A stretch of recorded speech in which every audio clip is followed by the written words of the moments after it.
Hello everybody, it's Coach Nerf back with an important video. As you finish off this season and gear up for the next, you'll need to know how to choose stages in your sets.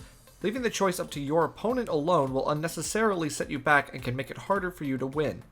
Smash Ultimate competitive rule sets are pretty universal about how the stage picks and bans phase works, but the list and order of stages themselves are anything but. For the purposes of this video, we'll be using MDVA's unified stage list and rule set to explain this concept.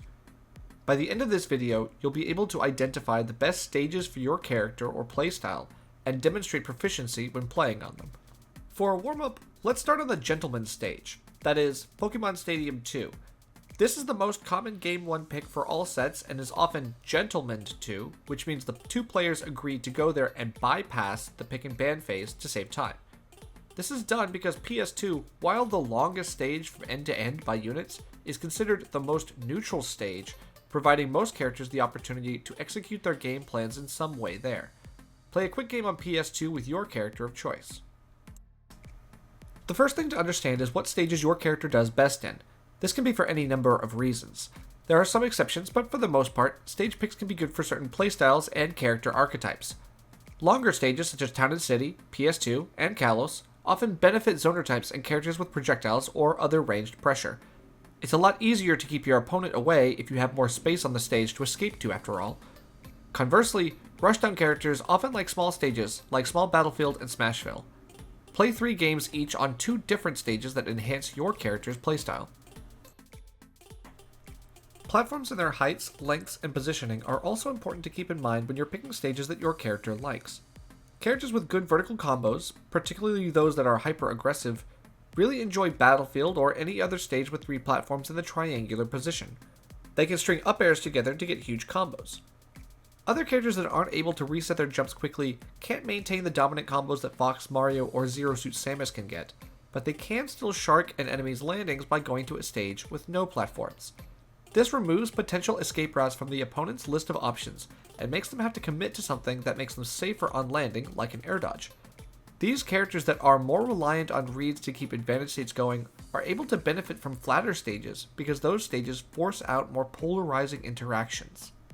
Final Destination, some layouts of Town and City, and Kalos all have a large open area with no platforms that seems more reminiscent of a trench in World War I than a children's party game. In this similar war of attrition, you have to make sure you're able to ban stages that either make your job harder or make your opponent's character's job easier.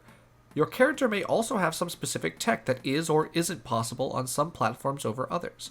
Some platform heights are too high for a character's single full hop to reach. This can be an issue, but knowing your character's stats as well as those intricacies can help you outsmart your opponent at the same time.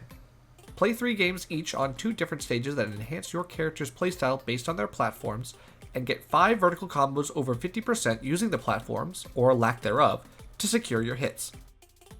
One last thing to be aware of is something that we've discussed before, blast zones, and how they can benefit certain characters over others. Roy, for example, is notorious for being a character that you should always ban Town and City against because he can steal stocks at criminally low percents off the side with either side special or forward smash. Similarly, characters with good recoveries and strong offstage edgeguards can also benefit from the smaller area offstage between the ledge and the blast zone with their aerial tools. A character like Corrin, who sends an opponent upwards, will naturally improve their ability to take stocks by going to a stage with lower ceiling blast zones, such as Hollow Bastion and PS2. Knowing how to abuse your character's launch angles and picking stages accordingly can be crucial in turning the side of a losing set. Play 5 games on a stage where the blast zones favor your character, and take 10 stocks through that blast zone. It's time to put it all together with some context clues to give you an idea of what you should be aiming for. In a scrim with a friend, keep doing picks and bans after winning and losing, but don't limit it to a set format. If you and your opponent agree, start on PS2, and progress from there. If you lose the first game, think about what stages will benefit you while also not giving your opponent the same amount of advantages.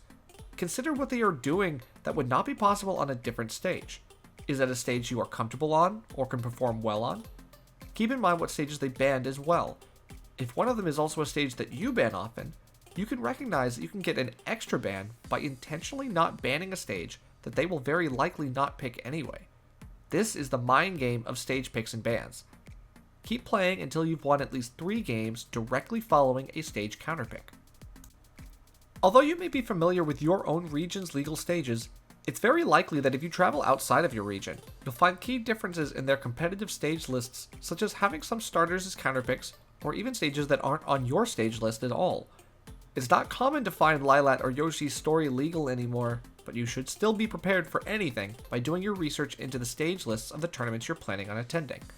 I hope you now feel equipped to go out there and set yourself up for success by picking stages effectively. This has been Coach Nerf, and I'll see you again next time.